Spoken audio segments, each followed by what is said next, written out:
담임 목사님께서 종종 그런 이야기를 하곤 하시죠. 새벽에도 보고 저녁에도 보고 또 몇 시간 지나면 또 만날 수 있고 얼마나 좋은지 모르겠습니다. 이런 이야기를 종종 하시곤 하시죠. 그런데 예전에 목사님께서 이런 말씀을 하시면 부교육자 된 입장에서는 그 목사님의 말씀이 잘 이해가 되지 않았습니다. 왜냐하면 그저 피곤했기 때문입니다. 피곤했다는 것은 어떠한 다른 게 피곤했다는 것이 아니라 육신의 피곤함, 그 육신의 피곤함이 너무 커서 그 목사님께서 하시는 그 말씀들이 잘 이해가 되진 않곤 했습니다. 그런데 근래 들어서 이 말씀들, 이 말들이 아주 조금씩 이해가 되고 있습니다.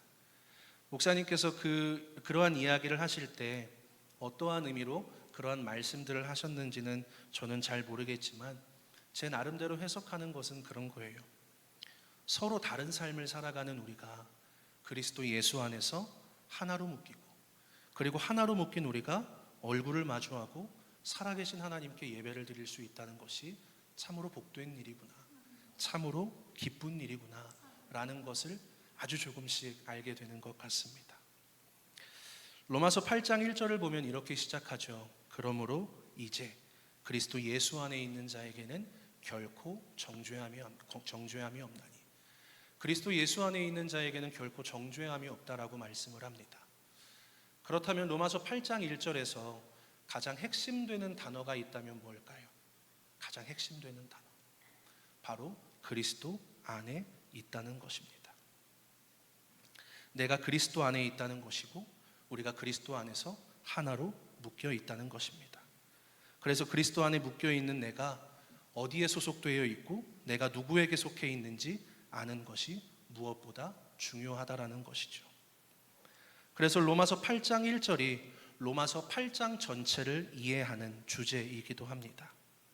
왜냐하면 그리스도 안에 있을 때 우리는 하나님을 기쁘게 할 수 있고요, 그리스도 예수 안에 있을 때 우리는 매 순간 내가 하나님의 자녀됨을 확인하게 됩니다. 그리고 그리스도 예수 안에 있을 때 하나님의 사랑에서 우리가 결코 끊어지지 않는다는 사실을 확인할 수 있습니다. 그런데 오늘을 살아가는 세상의 가치관은 좀 다른 것 같습니다. 서울대학교 종교학과 배철현 교수가 쓴 인간의 위대한 질문이라는 책을 보면 당면한 21세기는 영성을 추구하는 시대가 될 것이다 라고 말을 합니다. 우리 권사님께서도 좀 전에 기도를 해주시면서 우리의 영성이 회복되게 해달라라고 기도를 하셨는데요, 당면한 21세기는 영성을 추구하는 시대가 될 것이다 라고 말을 합니다. 그가 이야기하는 것은 종교는 자꾸 쇠퇴해 갈 것이고 영성에 대한 관심은 날로 높아진다는 것이죠. 이는 목회 데이터 연구소의 설문조사와도 동일한 것을 알 수 있는데요, 스스로가 무종교인이라고 말하는 이들은 늘어나고 있는데, 그래서 탈종교화는 빠르게 가속화되고 있는데, 놀라운 건 많은 이들이 영적인 삶에 대한 관심도가 날이 갈수록 높아진다는 것입니다. 그런데 문제는 이 시대 사람들이 추구하고자 하는 영성이라는 것이 오늘날 교회가 말하는 영성의 차원을 의미하지는 않습니다. 오늘 우리가 이해하는 영성은 그리스도 안에서 하나님의 형상을 닮아가는 것이고 그리스도 안에서 예수님의 성품을 닮아가는 것입니다. 그리고 각자의 일상 속에서 빛 되신 주님을 따르는 것, 그래서 각자의 일상 속에서 치열하게 살아가다가 한 주의 시작이 되는 주님의 날, 우리는 다시금 한자리에 모여 우리의 소속과 신분을 확인하게 됩니다. 그리스도 예수 안에서 말이죠. 그리고 이것이 우리는 영성생활, 신앙생활이라고 이해를 합니다. 그런데 배철현 교수가 말하는 맥락에서의 영성생활이라고 하는 것은 굳이 교회에 나가지 않아도, 굳이 종교생활을 하지 않아도 명상과 성찰을 통해 삶의 의미를 깨닫고 자기만의 정체성을 형성하는 것이 자연스러운 시대로 변모해 가고 있다는 것이죠. 그래서 누군가는 조용한 곳에서 홀로 명상을 즐기기도 하고요, 또 누군가는 잡념을 없애기 위해서 108배를 하기도 합니다. 내가 절을 다니고 내가 부처님을 믿는다는 것이 결코 중요한 것이 아닙니다. 내가 부처님을 믿지 않더라도 나의 번뇌와 나의 잡념을 없앨 수 있다면 108배 그거 기꺼이 할 수 있다는 것이죠. 그리고 또 누군가는 자연을 통하여서 성스러운 감정을 느끼기도 합니다. 이처럼 세상에서 추구한다는 영성, 세상에서 추구하는 영성이 여기서 중요한 것은 무엇인가요? 내가 누구 안에 있어야 되는지 확인받는 것이 중요한 것이 아니라고 합니다. 그저 나의 열심과 그저 나의 노력으로 구원을 얻을 수 있다는 것. 그래서 신비한 경험을 통해 해방과 자유함을 누릴 수 있다는 것입니다. 그리고 세상에 이러한 가치관이 우리의 신앙생활에도 얼마나 많이 스며들어 있는지 모릅니다. 나의 노력과 나의 헌신과 나의 섬김이 그리스도 안에 있다는 것보다 앞설 때가 많이 있습니다. 이 정도 했으면 복을 주셔야 되는 것 아닌가? 이 정도 기도했으면 하나님께서 응답해 주셔야 되는 것 아닌가? 이 정도 했으면 하나님께서 나를 좀 형통한 길로 인도해 주셔야 하지 않나? 라는 생각을 하게 된다는 거죠. 내 영혼이 잘됨 같이 범사가 잘되고 형통하는 삼박자의 축복을 좀 누려야 되는 것 아닌가? 라는 생각을 하게 됩니다. 그리고 반대로는 내가 기도 생활을 조금 덜 했더니, 내가 신앙생활을 조금 게을리 했더니 하나님께서 나에게 이런 어려움과 고난을 허락하신다라고 생각할 때도 있습니다. 그렇지만 신앙생활의 성장과 그리스도 예수의 성품을 닮아가는 것은 나 스스로의 힘으로 이루어지는 것이 아님을 성경은 기록하고 있습니다. 하나님이 우리의 삶에 변화되고 성장되게 하실 때 그것이 가능하도록 능력도 함께 부어주신다는 것을 약속하셨습니다. 그리고 그 능력의 근원은 바로 그리스도와 연합되는 삶, 그리스도 안에 살아가는 것이 무엇보다 중요하다라는 것인데요. 에베소서 1장 3절에서 4절은 이렇게 기록을 하는데 자막을 통해 함께 읽었으면 좋겠습니다. 함께 읽겠습니다. 시작. 찬송하리로다 하나님 곧 우리 주 예수 그리스도의 아버지께서 그리스도 안에서 하늘에 속한 모든 신령한 복을 우리에게 주시되 곧 창세전에 그리스도 안에서 우리를 택하사 우리로 사랑 안에서 그 앞에 거룩하고 흠이 없게 하시려고. 아멘. 에베소서에서 강조하고 있는 것이 무엇인가요?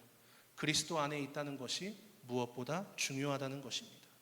그리스도 안에 있을 때 우리는 찬양할 수 있고, 그리스도 안에 있을 때 우리는 감사할 수 있고, 그리스도 안에 있을 때 우리는 하나님께서 허락하시는 신령한 복을 누릴 수 있고, 그리스도 안에 있을 때 우리를 거룩하고 흠이 없게 살게 하실 수 있다는 것입니다. 그리고 창세전에 나를 택정하사 나를 구원하신 하나님의 자녀됨의 복을 누리게 하신다는 것입니다.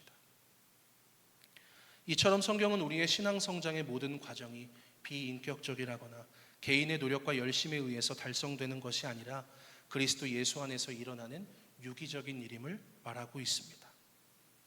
그래서 신앙생활이란 것은 하나님이 누구이시고 우리가 누구인지를 배우며 우리의 삶을 하나님의 의지에 맞게 조율해 가는 것입니다. 하나님이 우리의 삶에 맞춰 주시는 것이 아니라 우리가 하나님의 방식과 하나님의 의지에 맞추어 가는 것, 이것이 하나님을 사랑하는 자의 올바른 신앙의 태도라는 것이죠. 배철현 교수가 말하는 것처럼 그저 명상과 성찰을 통해 삶의 의미를 깨닫고 자기만의 정체성을 형성할 수 있는 것이 아닙니다. 그리스도 예수 안에 있을 때 나를 부르시고 나를 의롭다 하시고 나를 영화롭게 하시는, 나를 향한 분명한 목적과 계획을 갖고 계시는 하나님의 마음을 알고 살아가게 된다는 것입니다. 그리스도 안에서 하나님의 마음을 알아가는 것이 무엇보다 중요하다라는 것이죠. 그런 의미에서 직장 생활과 신앙 생활에 상관관계가 있는 것 같습니다. 우리는 어떤 사람을 가리켜서 직장 생활을 잘한다라고 이야기를 하나요? 단순히 어떠한 결과를 만들어내는 사람, 어떠한 결과를 도출해내는 사람을 가리켜서 직장 생활을 잘한다라고 이야기하나요? 그렇지 않습니다. 직장 생활을 진짜 잘하는 사람은 리더의 마음을 아는 사람입니다. 리더의 마음이 무엇이고 리더의 뜻이 무엇이고 리더가 필요로 하는 것이 무엇인지 알아서 능동적으로 움직여주는 사람을 가리켜서 우리는 이 사람이 직장 생활을 진짜 잘한다, 유능하다라고 이야기를 합니다. 신앙생활도 마찬가지인 것 같습니다. 우리가 얼마나 많은 헌신과 노력을 했는지, 얼마나 많은 섬김과 봉사를 했는지 이것도 중요하지만 하나님의 뜻과 마음을 아는 것이 무엇보다 중요하다는 것이죠. 왜냐하면 하나님의 마음을 알지 못하는 헌신과 섬김은 그저 자기의에 지나지 않기 때문입니다. 그렇게 그리스도 안에 살아갈 때 예수님으로부터 흘러나오는 모든 선한 것, 거룩한 것이 자연스럽게 우리 내면 안에 스며들고 그 영향 안에 살아갈 수 있도록 우리를 만들어 주신다는 것입니다. 나의 열심과 노력이 아니라 하나님의 열심이 우리를 선한 삶으로 인도하신다는 것이죠. 그래서 우리가 신앙생활을 하면서 늘 점검해야 할 것은 내가 지금 누구 안에 살아가고 있는지 확인하고 점검하는 것입니다. 내가 어떤 것에 영향을 받으면서 살아가고 있는지, 내가 정말로 하루의 일상을 살아갈 때 말씀의 영향, 말씀의 지도함을 받으며 살아가고 있는지 점검하는 것, 그것이 무엇보다 중요하다라는 것을 본문은 가르쳐주고 있는데요. 오늘 본문 30절은 이렇게 기록을 합니다. 30절 말씀 함께 읽었으면 좋겠습니다. 시작. 또 미리 정하신 그들을 또한 부르시고 부르신 그들을 또한 의롭다 하시고 의롭다 하신 그들을 또한 영화롭게 하셨느니라. 아멘. 하나님께서 창세전에 우리를 미리 예정하셨다고 합니다. 그리고 우리를 불러주셨다라고 합니다. 그리고 우리를 의롭다고 칭해 주셨습니다. 그리고 영화롭게 되는 그날까지 우리를 선한 길로 인도해 주신다는 것입니다. 그래서 신앙생활에 있어서 나의 열심과 나의 노력이 아닌 선하신 하나님의 인도하심을 받으며 그리스도 안에 살아가는 것이 무엇보다 중요하다라는 것이죠. 그렇게 그리스도 안에 있는 자, 하나님의 손에 붙들린 인생을 하나님께서 책임져 주신다는 것입니다. 영성의 신학자라고 불리는 헨리 나우엔이 영성수업이라는 책에서 테레사 수녀를 만났던 일화를 소개하는데요. 그 테레사 수녀를 만났던 이야기를 소개하면서 그리스도 예수 안에 연합된 죄로 살아가는 것이 얼마나 중요한지 그 일화를 통해서 그가 소개를 하고 있습니다. 헨리 나우엔이 삶에 많은 고민이 있었던 것 같아요. 삶에 산적해 있는 많은 문제로 오랜 시간 영적 침체기와 영적 방황의 시기를 보냈던 적이 있다고 합니다. 그 방황의 시기가 얼마나 깊었던지 하나님 앞에 제대로 기도조차 할 수 없었다라고 이야기를 합니다. 그러던 중에 그는 내심 존경에 맞지 않았던 테레사 수녀의 충고를 듣고자 인도 캘커다로 찾아가게 됩니다. 그리고 테레사 수녀를 만나고 꽤나 긴 시간 동안 자신이 겪고 있는 어려움을 그 테레사 수녀에게 납득시키려고 수많은 말들을 늘어놓으며 자신의 심정을 토로했더래요. 그리고 그 헨리 나우엔이 긴 이야기가 한참 동안 계속될 동안 테레사 수녀는 그저 침묵 가운데 헨리 나우엔의 이야기를 그저 듣고만 있었다고 합니다. 그렇게 헨리 나우엔이 긴 이야기를 듣고 있고 또 침묵하던 테레사 수녀가 마지막에 그의 이야기를 다 듣곤 나지막하게 이야기를 하더래요. 그럼에도 하나님을 향한 시간을 구별하셔야 됩니다. 그럼에도 불구하고 더욱더 기도의 자리에 나아가야 합니다 라고 이야기를 하는 거죠. 헨리 나우엔이 그 이야기를 듣는데 망치로 한 대 꽝 얻어맞는 것 같더래요. 그리고 테레사 수녀의 이 대답이 결코 성의가 없다거나 한가한 대답이 아니었음을 그는 잘 알고 있었습니다. 하나님을 향한 시간을 구별하셔야 합니다. 이 테레사 수녀의 대답은 곱씹으면 곱씹을수록 가장 성경적이고 영적인 해답이었음을 그는 깨달았던 것이죠. 그리고 그는 이렇게 이야기를 합니다. 우리의 삶은 풀어야 할 문제가 아니라 우리의 친구이시고 최고의 길잡이이신 예수님과 더불어 살아가는 것이다 라고 이야기를 합니다.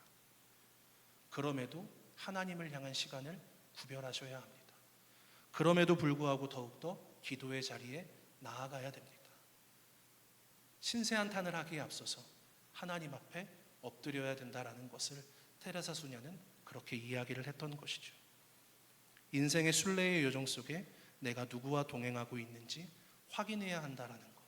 내가 기도의 자리에 나갈 때 내가 누구에게 속해 있고 나의 소속이 어디에 있는지 알 수 있다라고 하는 그 테레사 수녀의 가르침이었습니다.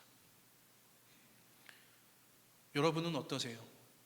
그 예수님과 동행하는 삶, 성령님과 동행하는 삶, 그리스도 안에 살아가고 계시나요? 그리고 여러분은 하루하루의 일상 속에서 말씀의 다스림과 말씀의 인도하심 가운데 살아가고 계신가요? 아니면 어떤 것에 영향을 받으면서 살아가고 계신가요? 이 질문은 여러분들에게 지금 하고 있지만 제 자신이 저에게 하는 질문이기도 합니다. 나는 어떤 것에 영향을 받으며 살아가고 있는가? 나는 누구의 영향을 받으며 살아가고 있는가? 나의 삶을 지배하고 다스리는 것은 무엇인가? 라는 질문이라는 것이죠. 헨리 나우엔이 그랬던 것처럼 우리도 살다 보면 막막하고 답답하고 기도조차 제대로 할 수 없을 때가 찾아오기 마련입니다. 너무나도 혹독한 시련 앞에서 말문이 막힐 정도로 기가 막히고 답답한 일들 앞에서 기도조차, 기도의 언어를 잃어버릴 때도 있습니다. 기도를 하려고 해도 집중이 되지 않고 그저 탄식과 한숨밖에 나오지 않는 나날들이 있습니다. 그럴 때 우리가 확인해야 할 것이 있다면 내가 그리스도 안에 살아가고 있는지 확인해 보는 것입니다. 나의 하루의 삶 속에 예수님의 말씀에 얼마나 많은 영향을 받고 있는지 점검해 보는 것입니다. 그럼에도 분명한 건 비록 내가 주님과 연합한 삶을 살아가지 못한 순간에도 우리 주님께서는 나를 위해, 우리를 위해 말할 수 없는 탄식으로 기도하고 계십니다. 우리를 위해 간구하고 계시다는 사실입니다. 본문 26절 함께 읽어보도록 하겠습니다. 시작. 이와 같이 성령도 우리의 연약함을 도우시나니 우리는 마땅히 기도할 바를 알지 못하나 오직 성령이 말할 수 없는 탄식으로 우리를 위하여 친히 간구하시느니라. 아멘. 성령님께서 우리의 연약함을 아셔서 마땅히 내가 기도할 바를 알지 못하는 순간에도 나를 위해 또 우리를 위해 기도하고 계신다는 것입니다. 무엇을 기도해야 할지 몰라 덩그러니 앉아 있어도 괜찮다라는 것입니다. 하나님 앞에 어떠한 것을 기도할지 몰라 그저 한숨밖에 나오지 못한다 할지라도 괜찮다라고 말씀을 하십니다. 성령께서 친히 우리를 위해서, 우리의 연약함을 위해서 기도하고 계신다는 것입니다. 나보다 더 속상해하시고 나보다 더 가슴 아파하시고 나보다 더 힘들어하시면서 지금 이 순간에도 나를 위해, 우리를 위해 간구하신다는 것, 이것이 우리 하나님께서 나를 향한, 우리를 향한 마음인 줄로 믿습니다. 그러니 우리가 기도할 수 없을 때, 기도의 언어를 잃어버렸을 때 우리가 어떻게 하면 될까요? 기도를 포기하면 될까요? 그냥 뭐 기도 생활 없어도 그냥 편안하게 우리는 종교 생활할 수 있습니다. 그냥 될 대로 되라는 식으로 살아가면 될까요? 그렇지 않습니다. 그럴수록 더욱더 하나님 앞에 나와야 된다라는 것을 본문은 기록을 하고 있습니다. 기도가 되든 기도가 되지 않든, 기도가 막혀 있어도 도무지 기도가 되지 않아도 기도의 자리에 부단히 나와야 하는 것입니다. 그리고 그 기도의 자리에서 내가 그리스도 안에 있다는 것을 확인해야 합니다. 이번에 제가 특별 새벽 기도회를 함께 여러분들과 드리면서 저의 기도 제목이 하나 있어요. 제 기도 제목이 있다면 제발 새벽 기도에 나와서 졸지 않고 온전히 예배에 집중했으면 좋겠다. 온전히 기도하는 시간이 많았으면 좋겠다. 육아를 한다라고 하는 그럴싸한 핑계가 있지만 매일 새벽 기도에 나와서 졸다 가고 꾸벅꾸벅 졸다 가고 그리고 뒷정리를 하고 집으로 데려갈 때면 나오는 건 한숨뿐이에요. 이게 뭐 하는 거지? 이게 뭐 하는 거지? 그러다가 이번 특별 새벽 기도회가 시작된다라고 했을 때 마음에 다짐한 게 있어요. 기도 제목이 있어요. 나의 열심과 나의 노력으로 어떻게 해보겠다라고 부단히 노력하기보다 그저 기도의 자리에 나와서, 예배의 자리에 나와서 내가 그리스도 안에 있다는 것을 확인해야 되겠다. 그리고 그리스도 안에 있으면서 내가 하나님 앞에 얼마나 귀한 존재인지, 복된 존재인지 확인하고 돌아가야 되겠다. 이런 마음이 주어졌고 그런 기도 제목이 있었습니다. 그리고 특별 새벽 기도회 첫째 날 시작을 하는데 에베소서 1장 3절 4절 찬송하리로다 라는 이야기를 하면서 우리가 주 안에서 있을 때 우리가 복된 존재다라고 하는 것을 통하여서 하나님께서 말할 수 없는 그 감격과 기쁨을 허락하십니다. 이처럼 기도가 되든 기도가 되지 않든 우리는 하나님 앞에 나아오는 것이 중요합니다. 그리고 하나님 앞에 나아와서 그리스도 안에 있는 것을 우리가 확인받고 또 주께서 주시는 힘을 공급받아 우리가 살아가는 일상 속에서 살아가고 승리하고 하나님의 자녀다움으로 살아가야 한다는 것이죠. 그래서 이를 위해 우리가 먼저 함께 생각할 것이 있다면 본문 26절 다시 한번 읽어봤으면 좋겠습니다. 본문 26절 다시 한번 읽었으면 좋겠습니다. 시작. 이와 같이 성령도 우리의 연약함을 도우시나니 우리는 마땅히 기도할 바를 알지 못하나 오직 성령이 말할 수 없는 탄식으로 우리를 위하여 친히 간구하시느니라. 이와 같이 성령도 우리의 연약함을 도우신다. 우리의 연약함을 도우신다라고 말합니다. 그러니까 이 말씀을 믿고 우리의 연약함을 먼저 인정하는 것입니다. 이것이 기도의 자리로 나오는 첫 걸음이라는 것이죠. 내가 얼마나 연약한 존재인지를 깨닫고 주님 앞에 인정하는 것. 그래서 나의 열심과 나의 노력이 나의 삶을 보장하는 것이 아니라 나를 사랑하사 나를 구원하신 그리스도 예수만이 나의 삶을 책임지시고 나를 선한 길로 인도하신다는 사실을 믿어야 할 것입니다. 너희 안에 착한 일을 시작하시니가 그리스도 예수의 날까지 이루실 줄을 우리는 확신하노라. 빌립보서 1장 6절 말씀입니다. 26절에서 성령님께서 나의 연약함을 도우신다라고 말씀했죠. 그런데 사실 26절에 기록된 연약함이라고 하는 단어는 굉장히 포괄적인 의미가 있다고 합니다. 이 연약함이라고 하는 단어에는 질병, 아픔, 상처, 무지함, 무력감, 부족함 이런 종류의 모든 결핍을 포괄하는 의미가 담겨 있다는 것입니다. 그러니까 이러한 단어들을 연약함이라고 하는 단어에 대입해 보면 말씀이 더 이해가 되는 것입니다. 이와 같이 성령도 우리의 질병을 도우시나니 이와 같이 성령도 우리의 아픔을 도우시나니 성령 하나님께서 우리의 열등감을, 우리의 무력감을, 우리의 부족함을, 우리의 모든 결핍을 도우신다 말씀하고 있습니다. 그래서 결국 사도 바울이 이 말씀을 통해 우리에게 요청하는 것은 하나입니다. 너의 결핍을 인정해라. 너의 무지함을 인정해라. 너의 무력감을 받아들여라. 성령께서 너를 도우신다. 그분께서 말할 수 없는 탄식으로 지금 이 순간에도 너를 위해 기도하고 계신다. 그러니 그리스도 예수 안에 거하라. 기도의 자리에 나와 그 자리에 서서 성령님의 도우심에 힘입어 삶을 의탁하라 말씀하고 있는 것이죠. 그렇게 나의 무력감을 인정하고 하나님 앞에 나올 때 하나님께서는 일하기 시작하신다.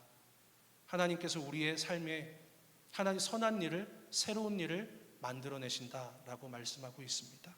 오늘 본문 로마서 8장 28절 함께 읽었으면 좋겠습니다. 28절입니다. 시작. 우리가 알거니와 하나님을 사랑하는 자 곧 그의 뜻대로 부르심을 입은 자들에게는 모든 것이 합력하여 선을 이루느니라. 아멘. 모든 것이 합력하여 선을 이루신다라고 말씀하십니다. 여러분 이러한 사실을 믿고 바로 이 자리에서 마음을 다해 기도하시기 바랍니다. 내가 얼마나 연약한 존재인지를 인정하고 성령님의 도움을 바라십시오. 내가 부끄럽다고 생각하는 나의 연약함마저도 하나님께서는 재료로 사용하셔서 하나님께서 일하셔서 우리를 선한 삶으로 인도하시고 복된 삶으로 인도하시고 하나님께서 예비하신 결말이 보장되어 있다라는 것을 말씀하고 있습니다. 기도의 자리에 나왔지만 그저 가만히 앉아 돌아간다 할지라도 걱정할 것이 없는 것은 오늘도 우리의 연약함을 다하시는 성령님께서 말할 수 없는 탄식으로 우리를 위해 기도하고 계시기 때문입니다. 이 사실을 믿고 오늘도 기도의 자리에서 일상의 자리에서 성령님의 도우심을 경험하는 우리 모두가 되기를 주님의 이름으로 소망합니다. 매 순간 그리스도 안에서 그리스도와 함께 동행하는 복된 발걸음 되기를 우리 주의 이름으로 간절히 축원드립니다.